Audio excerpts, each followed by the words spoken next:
Sebelum kita masuk dalam penerapan teori belajar behavioristik dalam pembelajaran di sekolah, terlebih dahulu kita harus mengetahui apa itu teori belajar behavioristik. Teori belajar behavioristik adalah sebuah teori tentang perubahan tingkah laku sebagai hasil dari belajar. Teori ini guru membentuk tingkah laku yang diinginkan di mana peserta didik dianggap telah belajar apabila mampu menunjukkan perubahan tingkah laku atau yang disebut dengan interaksi antara stimulus dan respon. Kita masuk dalam penerapan teori behavioristik dalam pembelajaran di sekolah.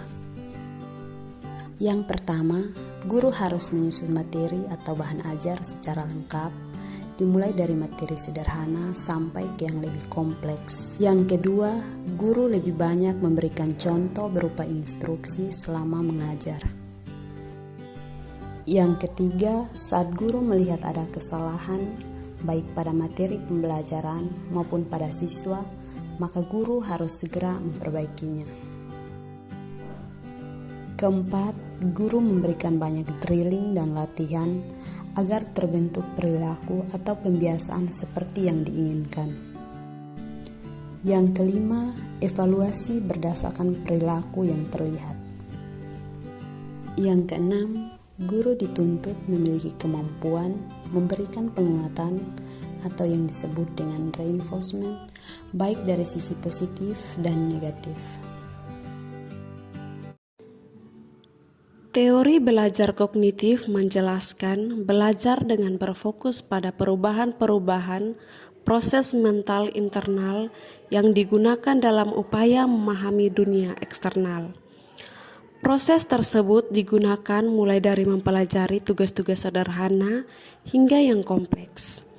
Seperti halnya ketika seseorang mengamati atau mengabstraksikan informasi dari perilaku orang lain. Mengambil keputusan mengenai perilaku mana yang akan ditiru dan kemudian melakukan perilaku-perilaku yang dipilih. Dari sini, teori kognitif mendorong seseorang untuk lebih aktif pada penerapan teori belajar kognitif. Seseorang guru perlu fokus pada proses berpikir siswa dan memberikan strategi yang tepat berdasarkan fungsi kognitif mereka. Libatkan siswa dalam berbagai kegiatan seperti memberikan waktu bagi mereka untuk bertanya, kesempatan untuk membuat kesalahan dan memperbaiki berdasarkan hasil pengamatan, serta merefleksikan diri agar dapat membantu mereka dalam memahami proses mental. Di bawah ini terdapat beberapa contoh kegiatan yang dapat dilakukan seseorang guru dalam pelajaran kognitif, antara lain: yang pertama, minta siswa untuk merefleksikan pengalaman mereka melalui perbuatan atau laporan harian tentang kegiatan apa saja yang mereka lakukan. Kedua, mendorong diskusi berdasarkan apa yang diajarkan dengan meminta siswa untuk menjelaskan materi pembelajaran di depan kelas. Yang ketiga, membantu siswa menemukan solusi baru untuk suatu masalah dan untuk mengembangkan cara berpikir kritis peserta didik. Yang keempat, minta siswa untuk memberikan penjelasan tentang ide atau pendapat yang mereka miliki. Yang kelima, membantu siswa dalam mengeksplorasi dan memahami bagaimana ide-ide bisa terhubung. Yang keenam, meningkatkan pemahaman dan ingatan siswa melalui penggunaan visualisasi dan permainan dalam penyampaian materi. Teori konstruktivisme. Teori konstruktivisme merupakan teori belajar pada proses pembelajaran individu melalui hasil pengalaman dan interaksi antara individu lainnya dalam lingkungan masyarakat. Penerapan teori konstruktivisme dalam pembelajaran. 1. Mendorong kemandirian siswa dalam belajar. Dalam proses pembelajaran ini, guru merancang suatu model pembelajaran yang inovatif dan kreatif, serta guru memberikan motivasi kepada siswa sehingga dapat meningkatkan semangat belajar siswa. 2.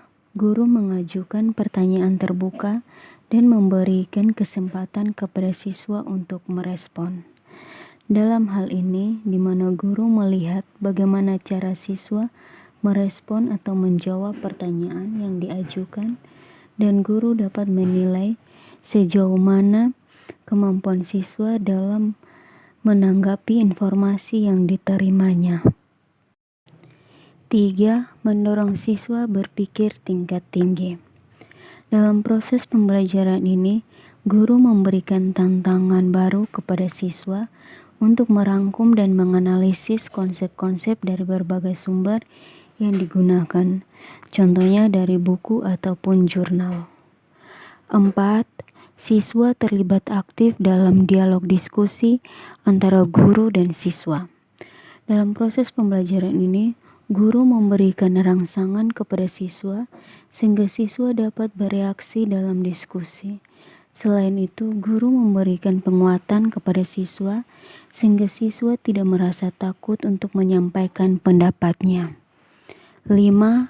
Siswa terlibat dalam pengalaman menantang dan mendorong terjadinya diskusi. Dalam pembelajaran ini, guru memberikan kesempatan seluas-luasnya kepada siswa untuk menguji hipotesis mereka, terutama melalui diskusi kelompok dan pengalaman nyata yang dialami dalam kehidupan sehari-hari. 6. Guru menggunakan data mentah, sumber-sumber utama, dan materi-materi interaktif. Dalam hal ini, guru melibatkan siswa dalam mengamati dan menganalisis fenomena alam dengan menggunakan media pembelajaran yang sudah disediakan oleh guru. Prinsip konstruktivisme menekankan pada proses dan kebebasan siswa dalam pembelajaran dengan hasil belajar dari pengalamannya. Di dalam pembelajaran, guru hanya bertindak sebagai fasilitator. Dalam prinsip ini, model pembelajaran yang terbentuk berdasarkan prinsip konstruktivisme ialah model pembelajaran picture-in-picture. Langkah penerapan model ini dianggap cocok karena guru hanya memaparkan materi pengantar dalam pembelajaran. Guru akan mempersiapkan beberapa gambar-gambar yang memiliki korelasi dengan materi yang diajarkan. Gambar-gambar yang sudah dipersiapkan akan dipilih oleh siswa dan siswa akan mengurutkan gambar-gambar tersebut dengan logis. Setelah itu, guru menanyakan pemahaman dasar siswa tentang gambar yang diurutkan.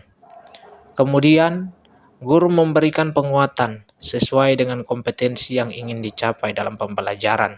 Setelah itu, guru dan siswa sama-sama menyimpulkan materi pembelajaran tersebut.